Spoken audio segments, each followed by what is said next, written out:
UNPAVED, Sean Salisbury here. We're bringing authentic, real stuff to you. Hardcore opinion. Sean Salisbury, a great NFL analyst, a former NFL quarterback.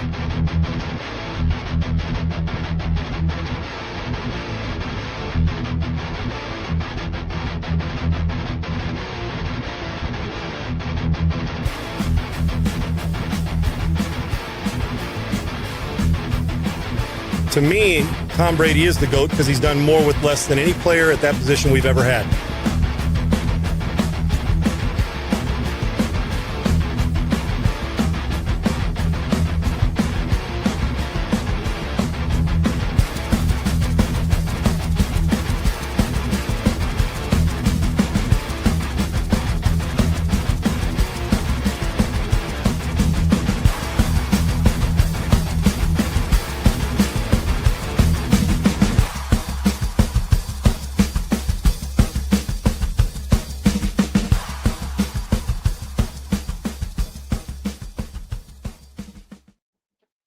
What's up, everybody? Welcome into a new week of Unpaved with Sean Salisbury. I am Adam Sager.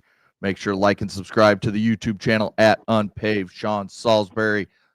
Get all the notifications when we go live Monday through Friday at this time. Sean, how was your weekend? How we feeling? Another good weekend of football. We had some blowouts. Maybe the NFL wasn't as good as we were hoping it was going to be, but we had some really good games as well. So how you feeling coming out of the weekend? Some high-scoring stuff, some really good performances. Even in some high-scoring games, we had some pretty good plays on defense, but injuries were the story this weekend around the league for teams that are going to be in it and that aren't. I'm sure we'll hit on those before this is over without speculation. And I thought it was there were some teams in it that you understand why in December they're still kicking ass. You saw it from the Rams. Detroit hung around. We saw it in the Buffalo, New England game, resilience. We'll get to all that, but the one last night showed me something. The Vikings, nothing to play for other than pride and getting better because they're out. They found out before the game they were out of the playoffs mathematically. The Cowboys are not mathematically eliminated, Segs, but they may as well be. Take a miracle to get in. I am shocked, America's team, the lack of energy. I know it was tied through part of it, but you're at home. You won 3 in a row. Then now you lose to Detroit, which I get. Then you come back and lose to a Viking team that's reeling with a young quarterback who hadn't been able to get into a full season rhythm. He protects the ball, uses his legs, was accurate. That's how many times O'Connell wants to throw with him in that 25 to 28 range, and they did. He was efficient. He looks like he's going to be a player. He's a long ways away. The Dallas Cowboys' lack of energy or focus is an embarrassment. And once again, when one of the receivers disappears and that team – they got pushed around by the Vikings, which Vikings haven't done much this year. Yeah, I mean, 34-26, a high-scoring game. I think if we thought somebody was going to score 30-plus points, it was the Cowboys.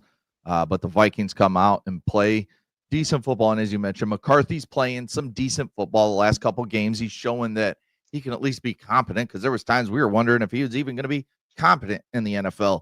But he's shown the last couple games at least to move the needle a little bit, I guess. But yeah, Cowboys out of the playoffs for them. I mean, it's 99. It's like a miracle. They're still mathematically alive, but they're done. Yes, they would need a miracle, especially with the enthusiasm or lack thereof. Segs, they don't. There's nothing that tells you in their game that they're as a group in any grouping. There's nothing that tells you that this is a priority for them, other than taking an ass kicking from teams they're not supposed to. Yeah, you have the Chargers, Commanders, and Giants left, so I guess they could win out, but they still need Philly to lose out and a bunch of other stuff to happen to even have a shot. So Cowboys essentially out, and you mentioned the Vikings are out of the playoffs as well. But I like where McCarthy's headed with his game, considering he hasn't been able to play as a rookie and has had some, banged up with concussion this year. Looks like he's starting to get into a rhythm. His preparation will be, will serve him well going forward. All right, well, let's get to Coach JB. He joins us every Monday, as he always does. Yeah, JB, welcome in. Love it. We had him late last week because of a schedule, and we'll get him on early this week.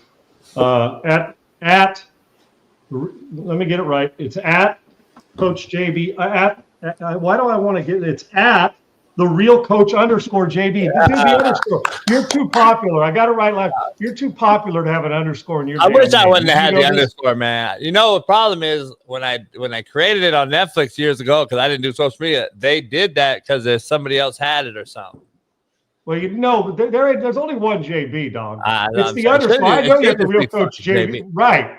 Right. I mean, the JB show know all about it. The underscore gets me, and next time they tell you to underscore, tell them that's your fucking kryptonite, by the way. Underscore. He's nuts. It is, dude. I've known you forever, and I get everything, but the damn the way it's lined up in your damn at me, real coach underscore JB. There you go. Damn near communism. It really is. But you know what? What is it having you on? I see your shirt. We'll get to them in the Mahomes situation. But let me start with last night. Not that either team's going anywhere. JB, from a coaching standpoint, which you have done, and you got a national championship ring to boot, what do you see from them energy-wise? They can't year in and year out be this bad. When I say this bad, where they just kind of flounder. After 3 in a row, we thought they're coming around. Now the last 2 games, it looks like they want to go home. Why? I don't believe you have the quarterback, number one, overpaid under the delivery. You really think it's him, JB? You really think it's him? Yeah. Look at that roster. You can't make layups, Sean. If you miss layups, you know better than anybody. If you miss layups, how good can you really be? Like how sustainable is it? I guess he's a talent. I get it. He puts up numbers. Regular season quarterback extraordinaire. But like if you miss routine layups at quarterback, for all the guys out here that don't know what that means, making a common throw and a casual throw consistently, they can't make it. In the quarterback world that we live in nowadays, with RPO and everything behind or at the line of scrimmage, as far as getting the ball out, lateral, extended run plays, and he can't make a play when it matters. And I don't see any quarterback. So there's a reason there's a 44-year-old being called up to play when we have zero farm league system anymore, which used to be college football development of players who used to be backups in the NFL that we can put right in and have been there a few years, i.e. Aaron Rodgers to Brett Favre, Tom Brady to Bledsoe, Mahomes to Alex Smith, you to whoever. Who was with you? How many guys? Jim McMahon? Like, I don't understand. Warren Moon, Matt Johnson. Like, where is that at? We now get drafted, Sean, and they have to play right now. We gotta fill the stands. We're a bad organization. We gotta play Caleb Williams right out the gate, and all these guys, you gotta play. Tennessee, look what they're doing to this kid. I don't know if we've lost the development part of this league, and quarterback position, I've been telling you for 5 years, is the worst I've ever seen, and it shows because the 44-year-old came in and threw for 120 yards, Sean. He didn't embarrass himself, but he looked 44. I mean, the ball can't get out. He can't throw a deep out cut. He can't throw anything worth NFL worthy anymore. And I don't know where we are in the NFL, man. We're in a bad spot, and I think Dak Prescott and the Cowboys are basically the poster child of that because you're overpaid under deliverers. They have 5 players, Sean, that are in the top 5 of their respective positions on the pay scale. Right.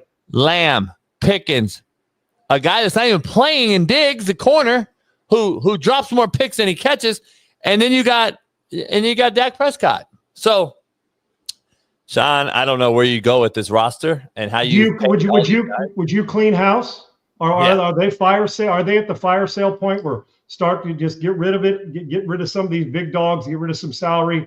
Are we really at the Cowboys need to accumulate assets that we talk about, like with the Jets and the rest of them? Not because they're that bad, but because at times they look that bad and they still, we're mid-90s away from a team that's been to the Super Bowl. When will they get it?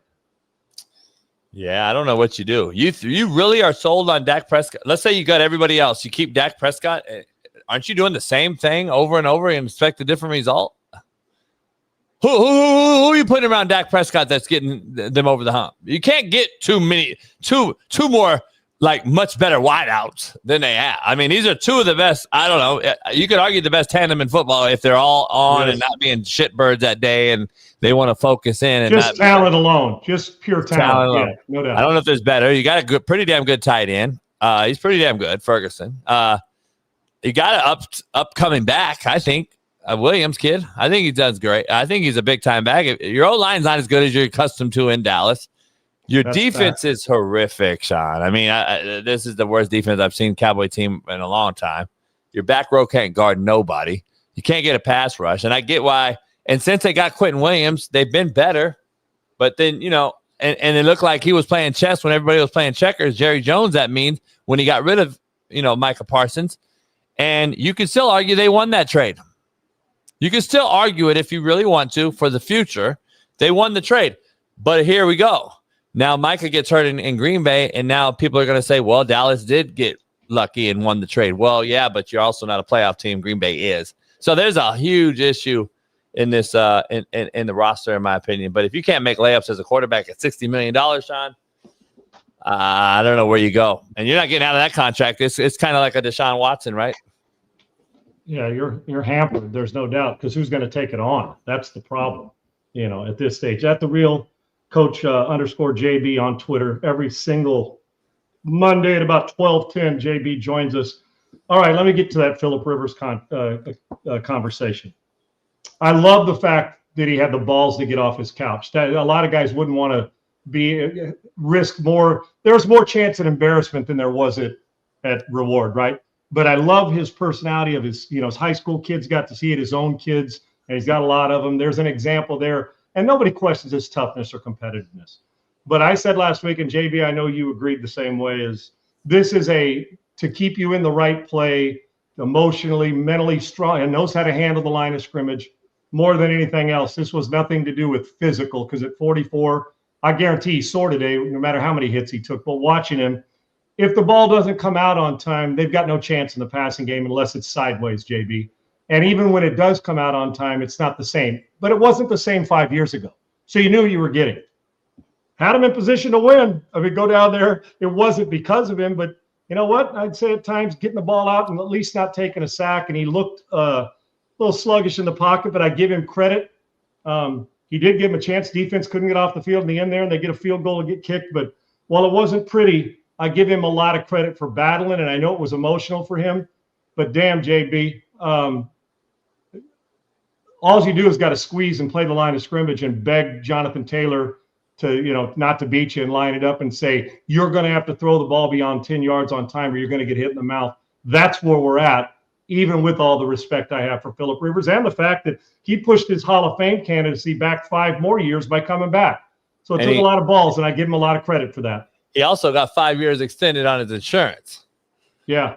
So which ain't a bad gig either. That was the genius move. His insurance expired. NFL players get 5 years. For everybody that don't know, it was about to expire. He gets back in it. And now he gets insurance again for his 12, 13, 14 kids or whatever he's got. So unbelievable, man.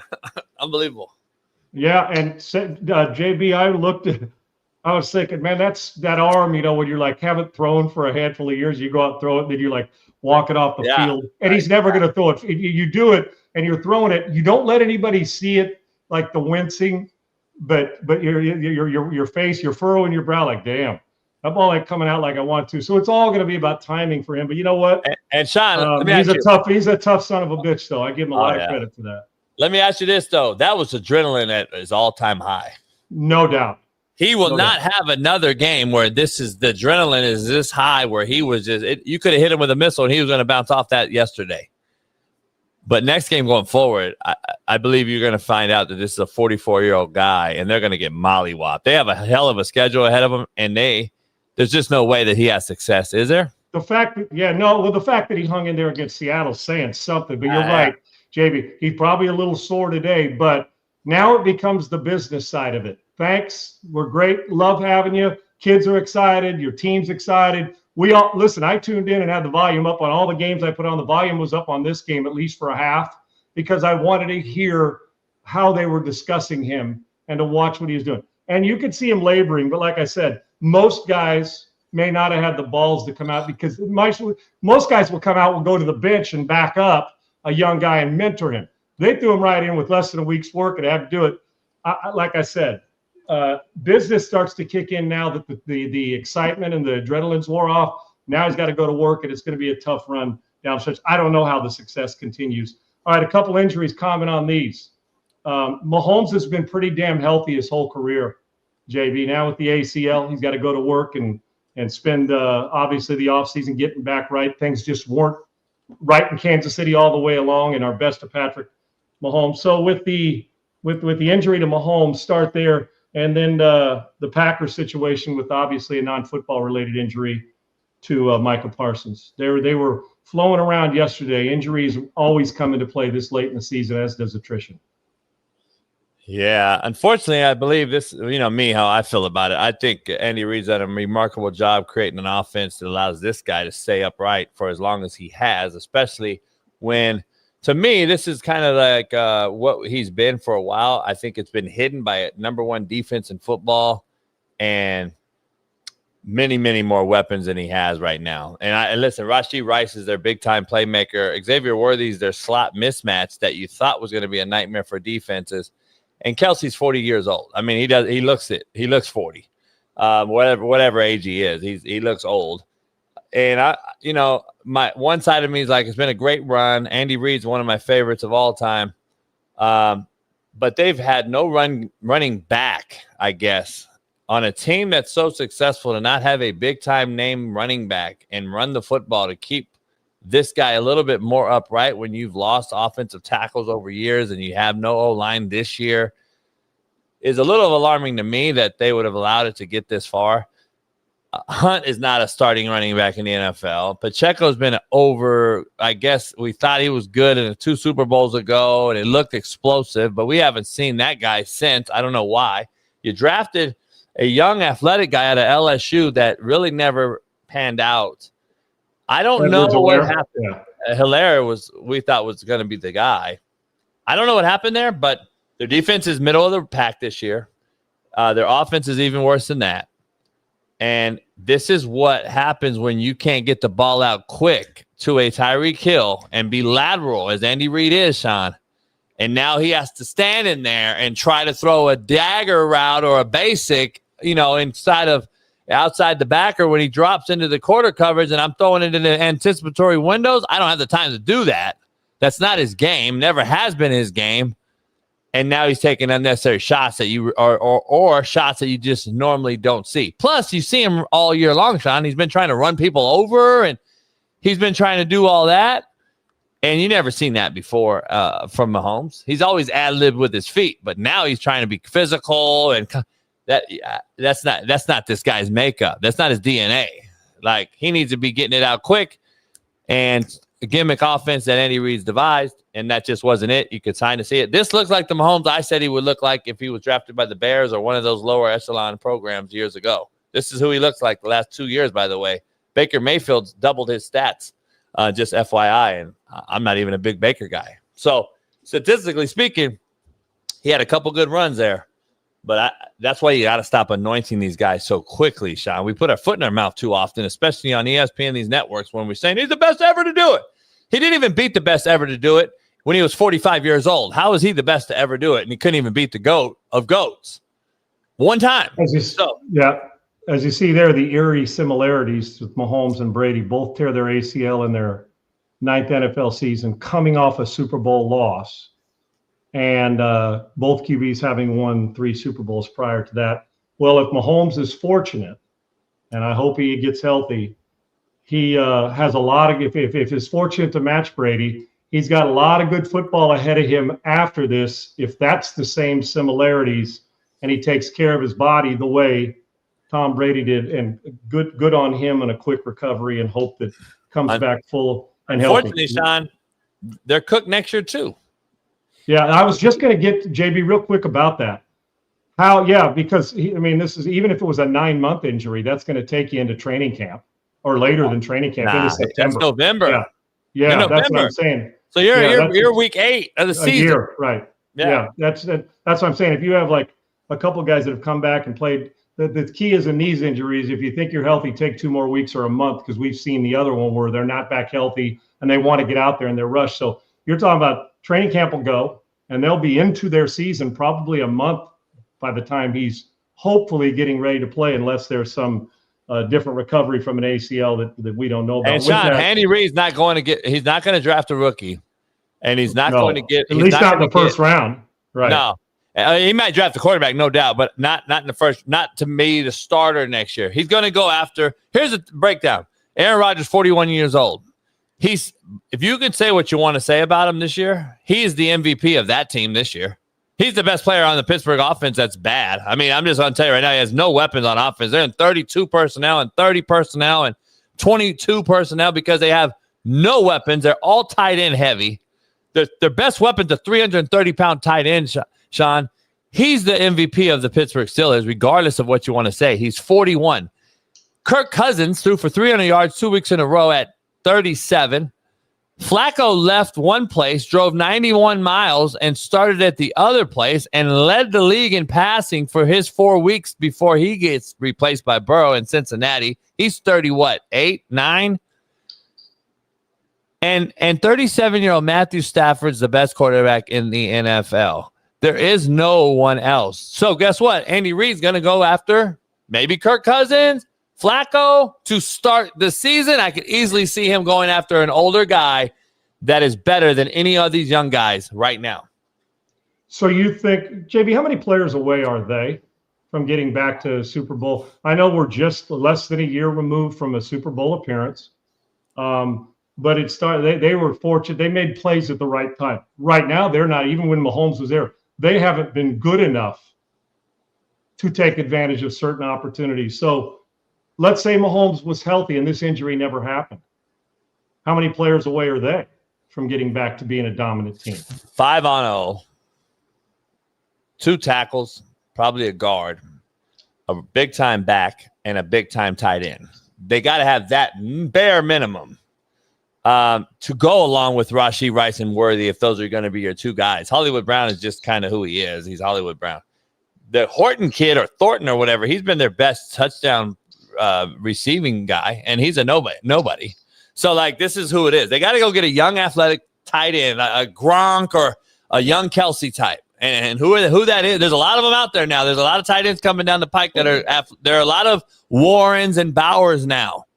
You got to go find you. I was going to say that kid plays with the Las Vegas Raiders right now. That's where he plays. Yeah. And Warren at Indy. Like he's no similar. Doubt. Penn State has another one. They got another tight end coming out of college that's similar to those guys. They got to go get that young tight end that can go displace from the line of scrimmage, get vertical, be a matchup nightmare on a backer. Got to bring down a dime back or put a safety on him to create some other things to keep a hat in the box, so I don't have to spare a linebacker on this great tight end. I got to now dictate. Oh shit! I gotta spin this down and play him in man with a safety. So now I can do other things if that's what Andy Reid used to doing because Kelsey demanded that. Kelsey don't demand that no more, Sean. There's outside backers carrying Kelsey everywhere he wants to go now. So you don't have. Oh, yeah. So now you're like, oh shit, I don't even got to worry about it. Like the in-space advantage Kelsey had is no longer there. And the reason for when you played the Chiefs, when you had to match him up with the safety, is because you needed the hat in the run box to defend Andy Reid's mismatch and misdirection and all the shit he does. Now they're so bad up front, a lack of run game. You can displace the backer. You can let the backer run with the tight end now and still keep 2 backers in and just have a 6-man box and stop the Chiefs' run game. So now, which you shouldn't be able to do, and they do. Yeah, it. So, and I don't know if Chris Jones is the same Chris Jones. He's still great and all that, but he's not the Chris Jones he was 3 years ago, and he didn't even know they missed the playoffs yesterday. He's delusional as well. He's kind of been out of this whole year. It seems like he's always kind of been out of it this year when fighting other players and coaches. I don't know if Chris Jones is all in. So yeah, you know what? You need at least 6-on-0, Sean. Probably 4 on D. You're right 10 players away to get back to where you were. Yeah. And you know what's interesting about Chris Jones? When he wants to turn it on, that's the thing. At 80%, he was better than most guys he played with. Now at 80% and not all in, just kind of he's floundered at times this year where he hadn't been the same dominant player, and not being all in, or at least the feel from our optics he has been all in, has been a major change to that defense, and has made the job harder on the coordinator and the entire defense. All right. I've been doing this a long time. I argue that if Steve Largent was a slot receiver, played inside and outside like he did my rookie year for us in Seattle, that he'd catch 160 balls every year with his precise route running. Not a big physical guy, but when you say running a 10-yard route, it was at 10 to the dime. You know what I'm saying? It was right on. So, and we've seen the Edelmans and we've seen Cooper Kupps. I'm going to tell you, and all the credit Matt Stafford gets and should. He's the MVP of the league, and the Rams are really friggin' good. even when their defense didn't play great yesterday, they found ways to get it done. John, I was there. I was in a suite. Wow. I got to go. I got to be there and watching him on Well, the you'll field, be warming it's up. amazing. John, he's different than the rest of them. I'm just saying. Oh, him there's no him and golf question. are back to back, Sean. Him and golf are back to back. You know, you warm up. You got your receiver Oh, yeah. coach catching it. Golf's throwing this way. Stafford's throwing this way. So I'm literally watching them both on the field. Golf's a top 5 ball spinner in my opinion, arm strength wise and everything. His elongated motion and Stafford's throwing it from here and it's night and day. Stafford makes him look like me out there right now. Yeah, That's how different Stafford is. Yeah, I'm the jerk. Yeah, my rookie year, Largent was near the end of his career back in '86. Yeah, I did play with him, and the finest route runner and hands I ever played with until I ran into Chris Carter and then those two. But my point, you were there and watching Stafford, deservedly so. We don't give him enough credit for being a freak show, and that's what he is with that arm, and it's like a rubber arm. He just keeps on ripping it. I'm not sure. We've had Moss and Rice and all the great ones, and I'm not comparing him to these guys yet. He's still early in his career. But Puka, 0 to 12 yards, and even when he runs that out and up and makes a catch, his ball, and Brady was comparing him, I think it was to Larry Fitzgerald yesterday, and Larry Fitzgerald I've always compared to Chris Carter because their ability to go catch the ball with their hands and great body control. I'm not sure 0 to 12 yards, and this takes a lot for me to say I've ever seen better at that position. He doesn't. In the infancy of his career, I'm not sure there's a better closer when the ball's around than this guy, and that's saying something. I'm talking about, and you can do it anywhere. There's something about this cat, and when he replaces Cooper Kupp, you're like, Kupp was a Triple Crown winner 3 or 4 years ago. This dude, on a consistent basis, is the best player at his position in this league. He might be the best football player in football right now. He may be. And Myles Garrett and him, you can argue, are the best football players. I'm just going to be honest. He dropped an out ball yesterday, and I was shocked because this guy never drops a ball like that touches his hands. Like even and then he anywhere in the catch radius, right? No he don't drop a ball in traffic, Sean. Like unbelievable. So yesterday's drop on an out route, I'm looking at it right out in the field. I'm like, oh shit, that was the first I've seen him do that. So he got a little lax his hands, looked like he was looking to run it up. So that happens here and there. I get it, but the guy is unbelievable when he doesn't drop balls in traffic. And it's like, I don't know if I've seen a guy that is so sure-handed, and Stafford knows it, and that just helps you out as a quarterback confidence-wise, right? Like knowing that I'm in trouble because they went for it on 4th down twice, and I'm like, and he don't even look off nobody, Sean. He just fucking stared him down and just gives it to him on a back shoulder, and he's like, and Nakua's like this, like keep away from the corner and give me that shit. He doesn't allow the ball to gobble him up. He's physical. It was like Largent too. Largent was a 4'5", 9, 4'6" guy, 4'6" but you never could cover him in space. He just fast at the same speed and pads, and Nakua is the same way. And yes, Isaiah, it's Sterling, Sterling Sharp, one of my great friends, and watching him and being in the same division, there is no doubt Sterling Sharp, had he stayed healthy, might have broke the all-time catch record at the time. Yes, and Sterling Sharp catch 175 balls in the slot now to big, physical, great hands. Yes, he is in that ball control, body control, snatch with his hands, and just better than everybody else.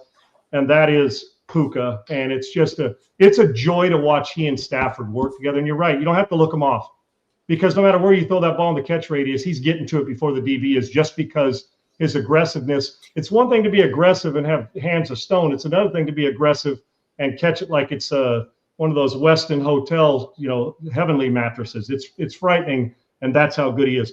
To Shedeur, we don't have to spend much time on this. It looked, after last week's performance, we played good, overwhelmed. And I saw one, JB, where they brought a guy off the slot. They had a Mike Wright situation, and he just didn't know where the blitz was coming from. And another time on the right, when he did, it was a built-in flat route, and he yanked it in the ground. I see some stuff. He's become the deep ball is getting hit in the mouth and throwing the deep ball is pretty impressive, but was overwhelmed yesterday. And I know it's cold and the rest of it, but with the good, there comes the bad. Yesterday, he looked like a rookie quarterback that going to need a lot of work. Yeah, I don't know if he's ready, Sean. I've been saying that. Well, he's not. He's just surviving it on a bad offensive team, no doubt. Yeah, and this is who I said he would be when he played a real defense. Listen, you can say the NFLs all have real defenses. They all have real players. I get all that. But the Titans and the Raiders are the two of the worst football programs in football right now. You can't tell me that those are the same equal. And the 49ers defense that he played, where he also lost, but he played, 9 of 11 starters aren't on that team right now. So don't tell me that's the same Niner defense that you would have normally faced. A 44-year-old just went into Seattle, a better defense than the Bears, and was highly, at least efficient. Didn't put no numbers up, but efficient. I could imagine Shador against the Seattle defense. If he was that bad against the Chicago defense, that's pretty good. This is who he would be, in my opinion. He throws great deep ball. He throws a great post route. He throws some great balls on the deep side of things, which I said last year I thought he was the best deep thrower in college football. But you can tell he does not have a clue what's going on. And the people out there that, because I go at him hard because I just think that's who he is. I think you're a Deion Sanders fan, and that automatically makes you a Shador Sanders fan. And when you hear the truth about him, you get mad and upset at me. The bottom line is, well, he didn't get an offseason coach. So did Shook get an offseason? He's playing good football right now on a worse team. Yeah. I'm being honest, man. It blows my mind. The defense, the prime sexuals, I call them, are unbelievable. I don't think the guy's that good. I think he's a 5th-round draft pick. I don't believe there's any collusion involved. I think that's who he is. But I also want to see him play every game the rest of this year so everybody can make their evaluation and say, all right, we've seen enough, or he's the guy going forward. Don't play no one else. Keep playing him. So we can all find out and give him this fair shot, since everybody gets a trophy now and everybody has to play. This is ridiculous, Sean. It's like Joe Burrow crying. Eric Weddle ripped his ass today, too. Like, this is ridiculous. Where are we at? What's going on with quarterback, Sean? Last time I checked, there's no job description in the quarterback manual that allows for this, that allows for excuses, that allows for all the shit we're seeing by the quarterback. I've never seen it in my life. I've never seen it in a quarterback manual. Have you seen it in your job description? Was it ever in your job description to fucking go out and cry? It's like the baseball world. It's the unwritten rule. That's exactly what you don't do. Is the I confess it's somebody else's, and it's shocking from him, because I think we all looked at it different. That his toughness and his ability to deal with all this shit is what's been a part of, aside from the fact he's great in the pocket. And you told that place, sign Higgins, sign Chase, give him $300 million. Let's get $300 million tied up in 3 guys. You bitch and moan about that. Now you want to go, you want to cry, and it's ridiculous. I'm glad Eric Weddle went off. He was like, JB, there's no way I could have played for the guy in the locker room if I heard that. Yeah, well, I think Weddle probably would have approached him on his own. In my opinion. Yeah, and he said this right here could be fine. We've seen scenarios where everyone has their own, they get into their own mode and they want to stay away. But it should have never been on camera. It should have been in that locker room, and then Weddle and these other guys could have consulted him and say, hey, man, you good? What's up? This didn't need to be on record. Yeah, this would have been that's not like you, my man. We'll get this. You're Joe Burrow, dude. Yeah. This is how you're supposed to approach it. Don't compare the average guys out in front of this. Right. Don't compare Sean Salisbury and JB out buying fucking eggs and can't afford gas in the street to get their car, to get their family to the grocery store. Don't compare them to your issues. You kidding me? You $70 million a year. It's a slight and slap in the fan base that Cincinnati, the normal person out there, you're a 1%er. Rightfully so. You've earned the right. God's touched you to be this gifted. But damn, don't sit here and compare your down year to a guy that can't afford groceries. Stop. Yeah. It's a bad look, Sean. Bad look. And there's going to be two of those teams in Ohio, the Cleveland Browns and the Cincinnati Bengals, may very well be looking for new head coaches as well when the evaluation part starts. Let's end with this, JB. I'm going to give you a chance every week if it keeps happening. Caleb Williams made a few throws. Now, he's another one that unfortunately still misses the simple throw. Oh, yeah. The elementary, the throw you just got to make, the boring play. But I can tell you, the throw he made in the back of the end zone going to his right, and some of the throws he fits in windows. And in truth, I know people don't know this, but in his first, what was it, 100 or however many passes he's thrown, he and one other player, he's like the NFL all-time leader in minimal interceptions going into this game yesterday. So he's protecting the ball. Now, there's some that may have been caught that should have been caught or weren't. But, JB, are you ready to elevate him in your game? He's doing some spectacular stuff, and they're playing some pretty damn good football. Do you think better of him than you did a year ago or 6 weeks ago with Caleb Williams? I'm not saying you should or shouldn't, but you've been a great, harsh, but fair critic of him. Is there another level for you? Not many guys are going to make this throw. Not many guys are going to have the balls to attempt this throw, and there's only a handful. Stafford's one of them. Josh Allen made a throw like this yesterday. Are you ready to elevate him yet in your thought process, JB? Is he closer? No. Why? I think Ben Johnson should be a coach of the year candidate, obviously, with a few other guys that could be a discussion on its own. I think he's done an Andy Reid style of offensive creation that with Mahomes as he has done with Caleb Williams. They have one of the best O-lines of football, the best run games in all of football, two guys that are dynamic. Nobody knew the other guy was. Swift was the guy, but now this other backup kid has been lights out. You have weapons all across the field. This is a team that Justin Fields wished he could have had. And their defense is legitimate top 5. Look, this is a legitimate team Ben Johnson's built and put together in basically an offseason. And look at Detroit's offensive woes without Ben Johnson. It's clear. This guy matters. This guy matters. So to discuss Caleb Williams, in my opinion, I think that he is benefiting from all of that, but he still is not a guy. This reminds me of Detroit's team last year. I think there'll be a great regular season. There'll be a first-round knockout, though. They'll get beat first round because when the lights get brightest, he can't perform at the level you need him to. Period. That's my gut. That's where it is. So, that's where I am. I'm not a fan. I don't believe. I just listen. The one thing is the fingernail painting. We get it. Take that apart and my bias away. He makes great. He's a freak, in my opinion. He is one of the niftiest with his feet I've seen in a while in the pocket. He's got eyes in the back of the head, things you can't teach. You and I know how that is. You feel it, you get out of there. But then he just can't make a layup. Like just the shit you can't do. Now, if you want to take the next level, you can't miss layups. And well, that's making a great defensive play on the other end of basketball and going and missing the dunk at the other end is what you're talking about. When it's an uncontested dunk at the other end, that's the next level to his game, JB. You are, and if he does get that down, regardless of how we all think if he's beats to a different drum, I don't care. If he gets that down, there'll be another level, and that'll be the challenge for Ben Johnson this offseason to take him to another level. And in truth, in defense of Caleb Williams, which I'm not defending him because I've been as hard critical on him as well, is getting able to settle in 2 or 3 or 4 years in a row with the same coach will make a difference for him. JB, great stuff, brother. It's always great to have you on, my man, and what a treat for us. We went from late last week to early this week in our normal appearance on Monday, and good to talk to you, brother. And you can find him at @therealcoach_JB in his show every single day, Monday through Friday. Great passion, great guests, and my main man. So I appreciate always, you, brother. Appreciate you, brother. All right. You always, man. Thank you. That's JB. Let's get Segs back in here, and real quick, Segs, with this Caleb Williams stuff. He's doing stuff. Put it this way, I firmly believe, and I'm not just referring to JB. JB admitted, the fingernail painting and the way he kind of goes about his leadership and carries a purse and all that.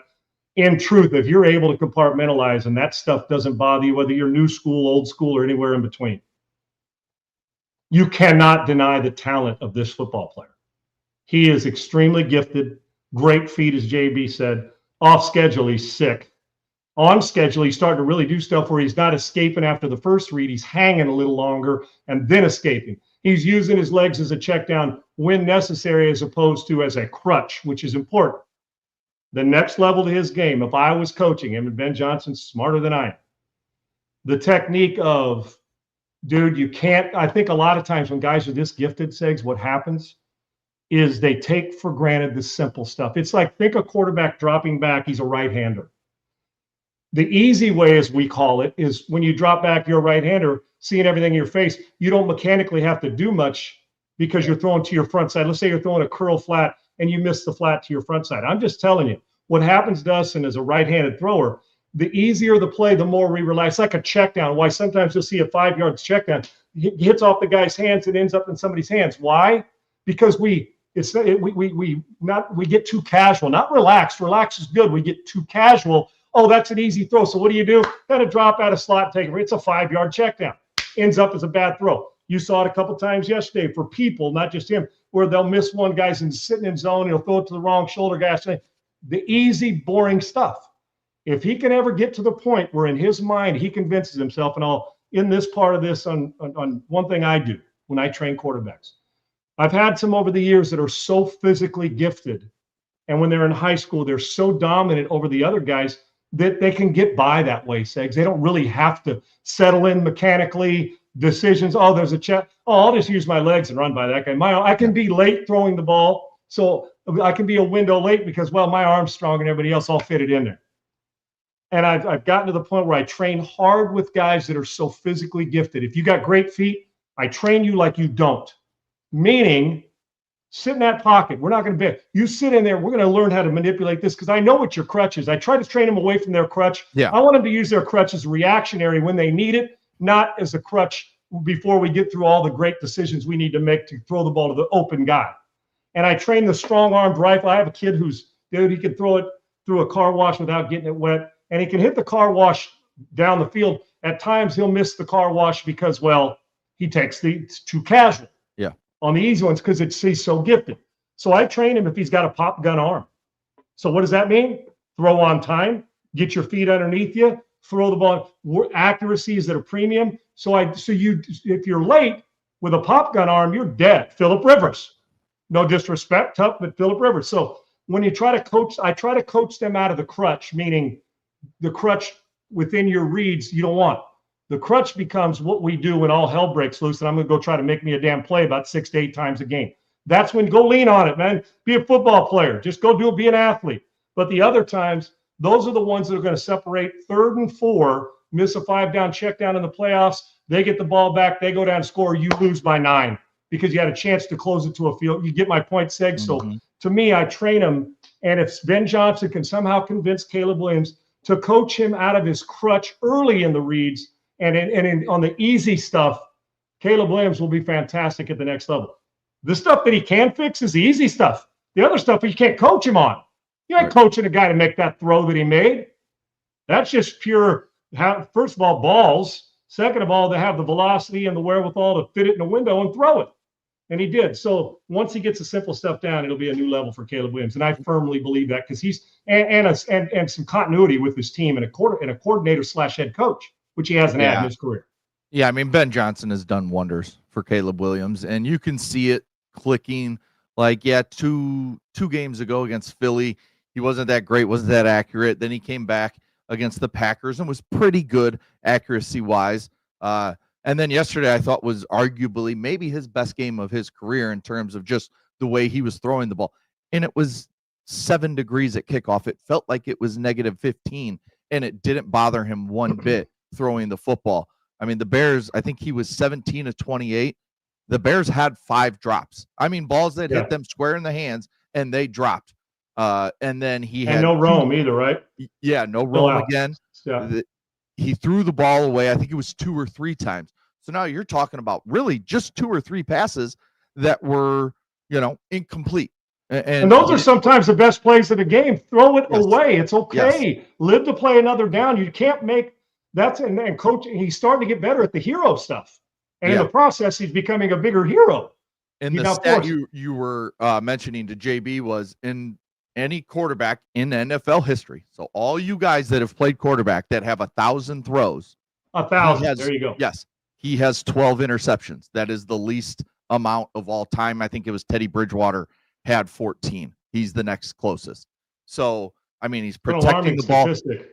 Yeah. And yesterday, and if you're a Bears fan like me, maybe you kind of look at Matt Eberflus and kind of say thank you. I know the rookie season was horrible. He got sacked almost 70 times and all that, but they preach so much protect the ball, that maybe that's still in the back of his head, but Ben Johnson is allowing him, and he's still learning how to kind of just unleash it a little bit more. And we see it time and time again. He only had 1 throw yesterday that the ball was in harm's way, and it was a ball that Myles Garrett pushed the offensive lineman straight into him, and he just got it over the defender's hands, and it was incomplete. So, yeah, I thought yesterday, I know the Browns aren't good, but the one thing they do have is a good defense, and they have Myles Garrett.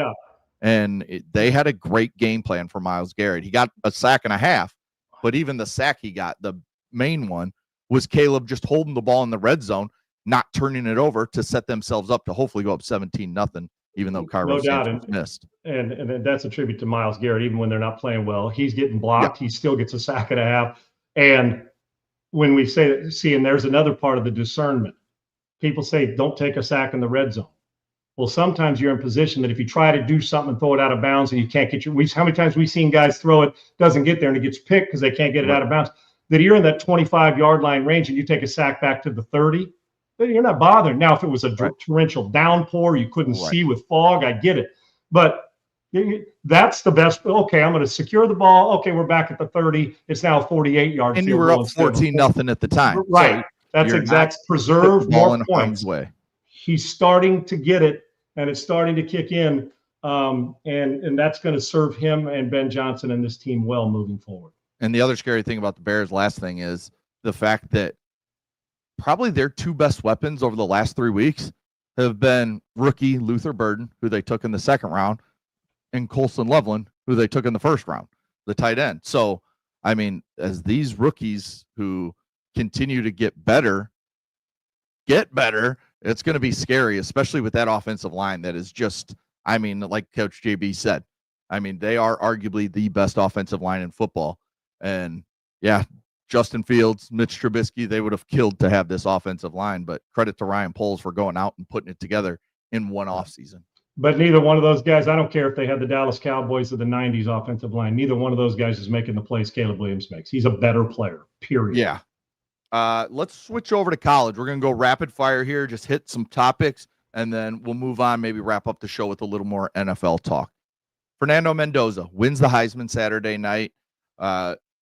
When you look at stats and everything, and I know stats don't tell the whole story, but it was an underwhelming Heisman year when you look at some of the years past and what we've seen. No doubt. Guys that didn't even make it to New York that, I mean, you could argue, I think I saw it was Shedeur, his stats last year compared to Mendoza's this year. Now, I know Shedeur lost a bunch of games, but just stats-wise, Shedeur was arguably better than Mendoza stat-wise. So, I mean, you just look at it was a down year, but Mendoza gets it done. He leads Indiana, who, we all say Indiana in football. That's not right. They're undefeated, the number one team in the playoff, and him and Kurt Signetti are the reasons why. So I get why he won the Heisman Trophy. Yeah, and it turned out, Segs, it got it right. We said that Sand would be fourth, and I had Sand and Love third, and Diego second, and Mendoza first. I didn't really think it was going to be much in question. Diego was the guy in his impact, and I know he was frustrated with it. But listen, of the first five guys that were in this race, 5-6 guys, not one of them, but Love, who finished third, was high up on your preseason watch list. Now, Diego, and they thought he could make strides, but it was Arch. It was Klubnik. It was Lenora Sellers. It was DJ Lagway. The list goes on and on. It was Love. It was not. Matter of fact, I'm telling you now, the majority of people that watched college football outside of maybe the Midwest or Indiana that knew through recruiting had no idea what kind of player or who Fernando Mendoza was when this season started. And his signature moment was against Penn State on the road, have to bring him, because they would not be the number one seed right now if that wasn't the case. Yep. And while the stats aren't gaudy, and you're right, it was a down year. And I think part of the down year, Segs, is we're caught up in gaudy numbers, not other things that matter, like Diego's, what he did for Vanderbilt, what Mendoza did with a one-year starter in Indiana, and to have them. This ain't basketball at Assembly Hall, Bobby Knights, Quinn Buckner, and that group, and Kent Benson back in the 70s, okay? This is, or Keith Smart knocking down a shot. This is Indiana football, and the best name coming out of Indiana over the last 20 years, Larry Johnson, the running back. When I say that, I was at Indiana when Larry Johnson pounded Indiana in the run game when he was at Penn State, and I'm thinking, this is the team I'm covering in Bloomington, and Larry's running up and down the field as a Heisman, candidate. I'm thinking, will this team ever get to a point where they have household names? And they've been through the Cam Cameron when they were winning some and lose some, and Randall L. when he was a Heisman Trophy candidate. But this team's a team, and this guy's at the forefront of it, making big decisions and great throws. So while it wasn't gaudy numbers, and it's not the names, Segs, we were used to, that's another reason why we're like, Right. Was this Heisman? But in truth, it wasn't, because there was never a guy, even when we sat there, there were still some, and it was pretty close, that held out hope that Diego was going to win, including himself and not Mendoza. So they took into into their decision making. It seems a lot of these have impact on team, what they did, and both the top two guys. I don't know, has it ever happened where a Vanderbilt and Indiana guy were 1-2 or 2-1, should I say, with Mendoza 1 and Diego 2 in the history of this sport? No. For two teams, the impact those two cats had on their programs. And one's playing in a bowl game, would have loved to be in the playoff and would have wanted to win the Heisman, got second. The other one's got his team at a 1 seed, Heisman Trophy winner, going to be the first pick of the draft, more than likely. Yeah. But it's Vanderbilt and Indiana. That's another reason why people may not like it, is because it's not Southern Cal and Notre Dame, or it's not, it's not Alabama and Georgia. Pretty impressive. Pretty impressive. Yeah. Diego Pavia, you mentioned him. He finishes second. He was the darling. He was, everybody loved him. Look, the mom funny with Theo Von and all that stuff. His brothers. Then they walk in looking like they're, Italian gangsters, walking in with their chains and their suits and everything, walking in together. First of all, Diego Pavia, I don't know that he's 5'8". That dude is tiny. They list him at 6 foot. He is further from 6 foot than a lot of. And I'm 7'2". Okay, but he ain't 6 foot, which is more tribute to him how good he is. Yeah, he's finishes second. Then he goes on to say, "quote fuck all the voters, even the guys who voted for him." And like you said, it was pretty close. But he said, "What was in 300 votes or something? Say 17, yeah. 13 or 1,700 to 30, something like that." Yeah, if I'm not mistaken. Yeah. And then he goes out. Oh, there it is. I take that back. It was maybe that was some first place votes. 23 to 14. So 900 votes different. It was the first place votes, right? Yeah. Then he goes out partying at a club in New York City, and he buys one of those signs you get with a bottle service. And what's the sign read? "Fuck Indiana." And then he's flipping it off. I mean, you talk about a guy going from a fan, a media darling, to just hated in a span of, I don't know, 6 hours. It's this guy. You know what that's called? You know what that's called? What's that? I don't know. Does he drink? Mendoza? I mean, not Mendoza, but does Diego drink? Well, yes. I never want to put it on him, but I can tell you this. It feels like a Instagram post, if you start to think soberly while you're doing that, there's nothing that tells you I walked off that stage and with all that, and I'm going to turn. And maybe I'm wrong, but it feels like how many of us have said, let me grab Twitter after you've had a cigar and get a couple shots. Mm-hmm. Like when somebody when your team screws up, you want to go hammer them, right? Yeah. Well, it feels to me like this was, and then he wakes up and apologizes as he did. And I understand the emotion of not winning, but this is, it's silly.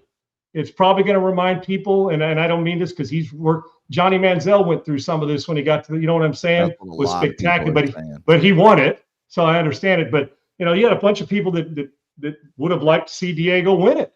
So this feels like a in the moment reaction, emotions let fly, and I don't know if there's booze or just flipping them off that made it like the people are going to love this. But then you wake up the next morning, or some of your buddies tap you and say, "Dude, this ain't it." Yeah, this was wrong for a guy that is beloved and people are rooting for, and I'm sure they're still going to root for him.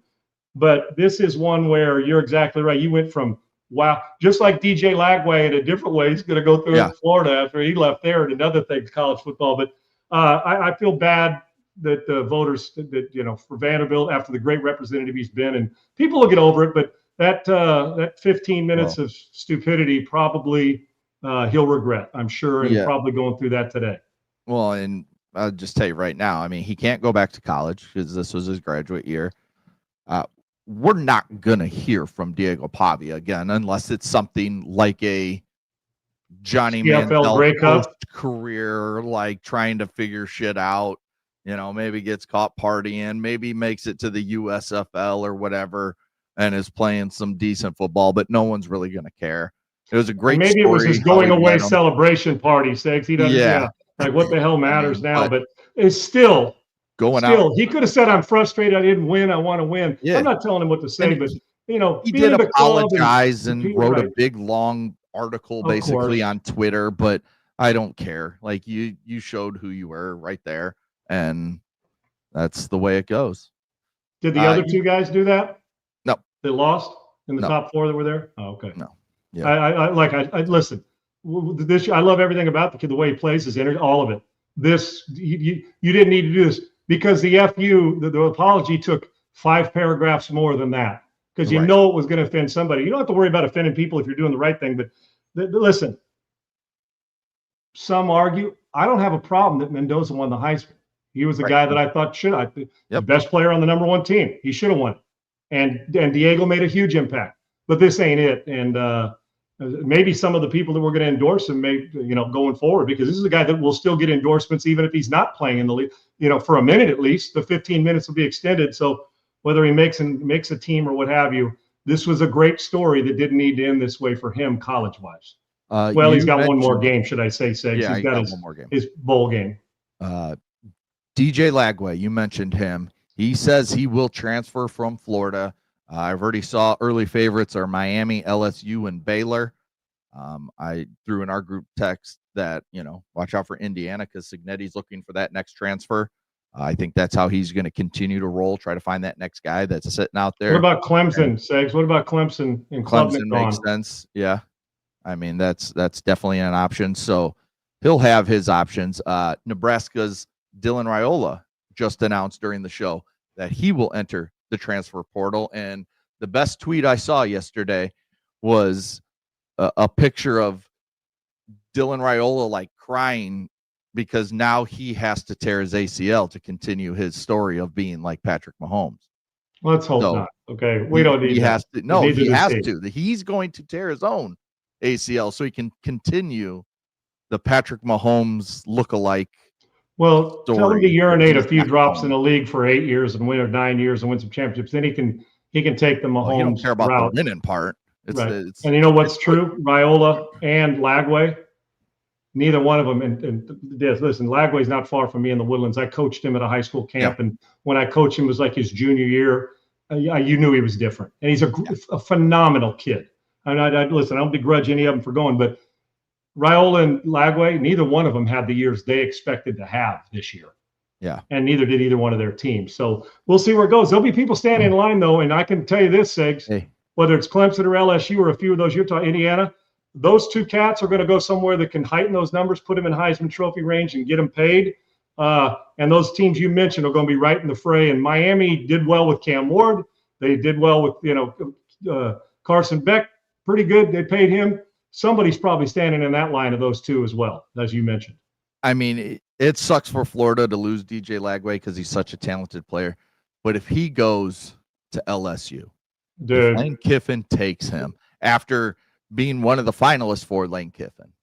I mean, that's well, the Florida fan base is. I read mixed review. Some, hey man, good luck. You've been nothing but, and he has handled his. He's always been a Christian, God-fearing, faith-based, good kid who's talented. But it was up and down things, and you almost wondered if that was going to happen when the coaching change happened.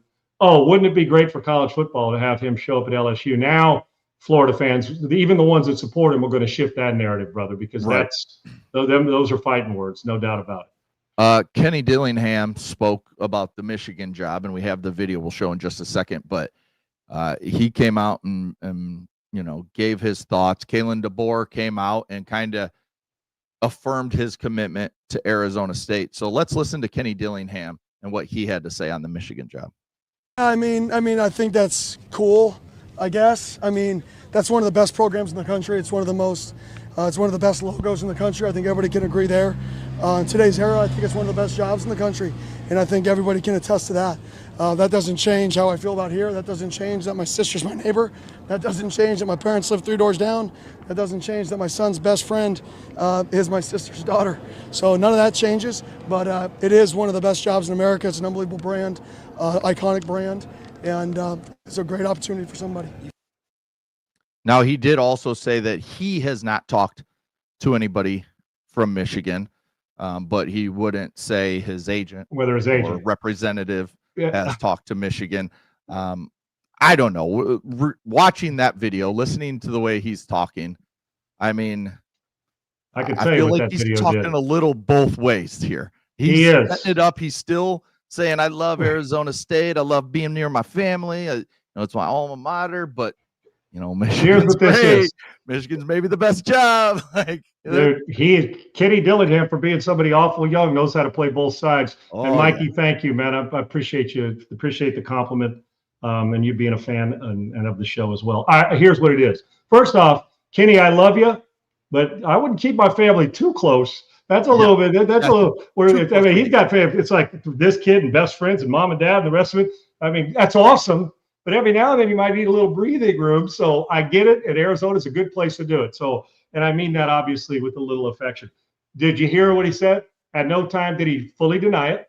Mm-hmm. At no time did he say, no, I have no interest. I have no idea. He made sure to compliment Michigan through and through, just in case, to mention one of the best jobs in the country, logos in the country. Always got it. I mean, great place. Of course. And then to say, yeah, but man, I've got a great gig, all that. I got this gig here, and I don't want to say something too out of line that has them say he's not in. But he also doesn't want to say something about Michigan that says, oh, he's not one of us. We can't go after him. Right. As we know, and it's been out and announced, this is something that we've been discussing kind of softly, but he's at Washington. He turned Arizona around. Jed Fish's opportunity at Michigan may rear its head as well. He was there when Jim Harbaugh was there. When he was a part of Jim's program. And so Jed is a good football coach and a good football man, and maybe he'll be in it. And that'd be kind of something that I'm sure Michigan would love, because everywhere he's gone, they do good stuff. But the Dillingham thing, that's called understanding the PR platform. Yeah. And Josh Pate from ESPN, who's as connected as anybody when it comes to college football, especially over the last couple of years.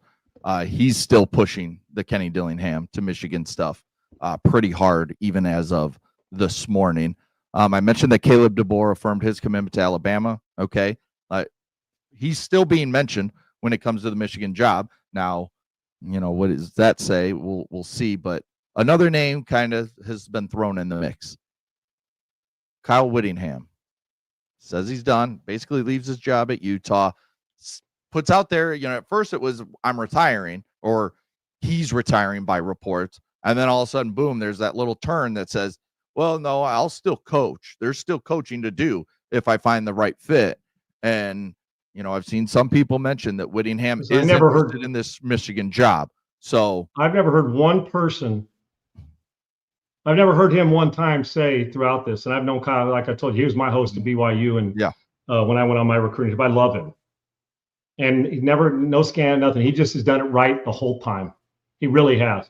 And I almost think that at times he's probably maximized where Utah was going. I mean, I think he understands that I don't want to say there's a ceiling, but you're not going to be like Alabama where you're 3 and 4 years, you're in the national title game. I mean, you're just a little more limited recruiting wise, but he did a hell of a job. And so I went through it and all the reports, he's retiring. I think we just assume because he's walking away from a job that he's a lifer if he wants to keep that job forever. But you start to wonder, were they thinking about a different direction? And was he like, you know what, I get it, but I'm not done coaching? I don't think he is either. And if I'm Michigan, I'm calling him immediately. Because you're looking for a guy, Segs, you can't find anybody that's got any baggage. You just can't if you're Michigan. You can't, recent baggage especially. You just can't. And Kyle Whittingham's only baggage is he doesn't have a national championship ring. He doesn't have the national championship ring as a coach. But he's been the same place 30-plus years as a head coach and an assistant. Mm-hmm. He played at BYU, not far away from Salt Lake City in the University of Utah. He's a fixture in the community. He's beloved. And he's got, there's family, there's everything he's done has been done right. I would be very, and it comes from a football family. His old man recruited me when he was there, and his dad was a linebacker coach at with the Rams, and for a lot of places. So this is Whittingham's been doing this since he was 8. He gets it. If you're Michigan, you can do a lot worse than find a guy. I promise you, if he brings him in, and you like that physical nature. Isn't that what Utah's been? They're about as close as programs go when it comes to the way they approach their football. Right. Get under center, get in the gun. They're talented, but guys that want to play there, that there's loyalty there, that the physicality, that when you describe them, it's run the football and knock you in the mouth. When you describe Utah, same thing. And so, yeah, I wouldn't, that doesn't surprise me one bit. And I would imagine to talk him out of not coaching or to talk him back into coaching if he still wanted to do it, there's worse places for Kyle Whittingham to go too, because that's a quick fix in Michigan with the way they get players. Yeah, 100%. Before we get to our bet of the day, your guess as of right now, who do you think is the next coach at Michigan? Is it one of the three guys we've talked about? Yes. You mentioned Jed Fish, Kenny Dillingham, and Kyle Whittingham. I think you get the mix of not old, but experienced and been there, and Jed Fish and has helped programs and did an amazing job, like I said, at University of Arizona. He's doing a fine job at Washington. And then there's a Kenny Dillingham who had his team last year at Arizona State. He took over. There was a lot of problems going on. Had that team damn it had him in a playoff. The thing with Dillingham is too, for him, he's losing his starting quarterback. Now, I don't know how good the guy is behind him, but maybe that's I'm losing my quarterback. I'm going to go maybe where he goes, or where I go, he comes, and Michigan wouldn't be a bad spot. And then I don't think it's going to be DeBoer. I think he's going to have another year at Alabama, just my opinion. And then there's the safest pick. The very safest one is Kyle Whittingham. If you go out safe, not under contract now, leaves with no baggage from there if he was. Yeah, they would still hold him in the highest regard. Utah may be ready for a change after all those years. Maybe it's time for and maybe Kyle saw that coming in the next couple of years, decided. So he's the safest one, and they will win. All of these guys are quality coaches, but Kyle Whittingham's never had a top recruiting class and been at a school that was privy to five-star recruits, that they were in position. At Michigan, he would be. I'm anxious to see what he can do with Dominant. Now, he's had great players, but he also developed them into great players. Michigan could use that. He's the safest. Dillingham's intriguing. Jed Fish seems like the most logical. So take one for whatever you want. One's young, one's in between, and one's been doing it forever at the same place. So if you like loyalty, Kyle Whittingham's your guy. I think you can win with all three. I don't think Kalen DeBoer's leaving. If I'm Kalen, even though you like Michigan, the challenge to go continue to get better at Alabama would be on the table for me. And you're in the playoff, so go do your thing, and you won't have to worry about it. Yeah. It's going to be interesting to see who Michigan hires, and we'll continually follow that until a hire is made. All right, Sean, let's do our bet of the day first. Dolphins at Steelers, Monday Night Football. Big game for both teams as Miami continues to try to win games that probably they shouldn't win like they have been. They're at Pittsburgh. It's going to be cold. Miami doesn't win in the cold. Steelers -3, so they're basically just telling you it's a pick 'em between these two teams. We know TJ Watt won't play due to the lung issue that we discussed at the end of last week, and the over-under set at 42.5. So which way do you look for this game? I think it could exist in the under part, but my bet is Pittsburgh. I am going to go with what my eyes have told me. Yes, Miami's playing better football. Yes, 2025 isn't 2024 or 2023. Yes, they have hope. Bottom line is, though, until they prove to me they can go in inclement weather, cold, balls cold, and you can handle some physical, even though Pittsburgh may not be the same physical team they've been in the past, they're more physical than Miami. This is a great chance for Miami to prove not only to us, but to themselves that they can go do this. I don't trust it. And I think Pittsburgh also, looking at the landscape of their division, and it's important for Miami too, but Pittsburgh to go win the division, landscape's important. I like Pittsburgh in the game and by more than a field goal. I'll take the Steelers at -3, and I'll give those points. I don't trust Miami in the middle of December. They got to prove it to me. If this was at home, I would be telling you a different. I think I'd give you a different story. Yeah. I may not even touch it. I feel that Pittsburgh wins this game. I don't think Miami can handle the cold weather, and until they prove to me they can, I'm against it. There's just something. I don't love either team. I don't love either team. There's just something in me telling me to pick Miami, take the points, and I think it could just be a wash. It could just be Pittsburgh wins by 3, and there's no, maybe 17-13, 17-14, 20-17 type game. Man. Give me the under for sure, and I'll take a flyer on Miami. I'll take a flyer on Miami. We actually I am did pretty gonna good bet the Pittsburgh Steelers. on Friday. You went 4-2 in your picks, and I went 6-3, just adding a few more over-unders. So, I mean, we both did good, and if you bet with us, you did really well. How did I go? Because you picked both. Is that how'd you go? Yeah, There's there's some games where you just took the team and didn't like the number. Gotcha. So, I mean, that's just kind of take a ball. Regardless, that's 10 wins, and that's good money. There you go. Yeah. Yep. So, tomorrow when we come back at 1 p.m. Eastern, noon Pacific, we're going to talk more NFL. How big is the Micah Parsons ACL injury? What does that do to Green Bay? Green Bay loses to Denver. Denver, arguably yesterday, looked like they could be the best team in the NFL with the way Bo Nix played. And if you followed me for any time during his time at Auburn and Oregon, I do not like Bo Nix. I don't think he's a very good quarterback. Yesterday, he was awesome. He was outstanding against that Green Bay defense. And I did not think that score would be that much over the number that they put out. And they were scoring almost at will with those two teams. Some bad. I was shocked of all the shocking things. That was maybe aside from the injuries, the biggest was in that game that points were had. Yeah. And Jordan Love, a couple tough interceptions thrown that hurt the Packers in the end. But the big story is Micah Parsons' injury. That takes him out for the foreseeable future, just like Patrick Mahomes tearing his ACL. We talked, JB said, November of next year he thinks is when Mahomes returns. It's not too much further behind for Micah Parsons. So we'll talk about that. We'll talk about the Rams again, how they just, they're so good. I do want to talk about New England Buffalo. We needed longer on that. 100%. The second half, the way Buffalo does their thing, dude, is crazy. But do not quit on New England. They were impressive. It just, Josh Allen, I saw some throws from quarterbacks yesterday. Now, I've seen some bad ones. I saw some good ones. He made plenty of them. Drake May is going to be a player in this friggin' league. He already is. You saw two of the best along with Stafford yesterday. And getting back to Bo Nix, and I'll end on this, Eggs, on your final tease. In the third quarter, with about 9 minutes to go, he made two throws, one down the sideline, and then the touchdown throw that were, kind of like the Josh Allen touchdown he threw and the Caleb Williams to the back of the end zone. They were big he time made a couple throws. Damn right they were. If this guy develops,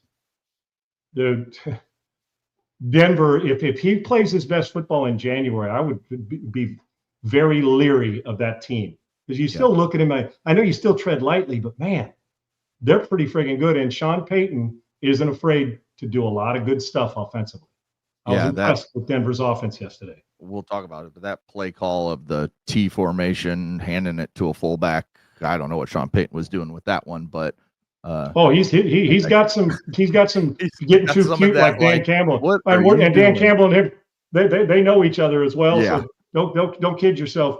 But he's he shows confidence in his players, man. He does regularly. So we'll talk about all that more in depth tomorrow. We'll just look at the playoff standings, how they sit now, what could happen in these final 3 weeks, as some teams in the playoffs have really tough schedules and teams outside of the playoffs could still work their way back in. So we'll look at all that. And of course, we'll break down Monday Night Football with the Dolphins and Steelers. Thanks to Triple E. Thanks to Laura. Thanks to Bailey. As always, go like and subscribe to the YouTube channel at Unpaved Sean Salisbury. Get the notifications for when we go live Monday through Friday. We will be back tomorrow, 1 p.m. Eastern, noon Central, as we always are. We'll talk to you guys later. Peace. Unpaved Sean Salisbury here. We're bringing authentic, real stuff to you. Hardcore opinion. Sean Salisbury, a great NFL analyst, a former NFL quarterback.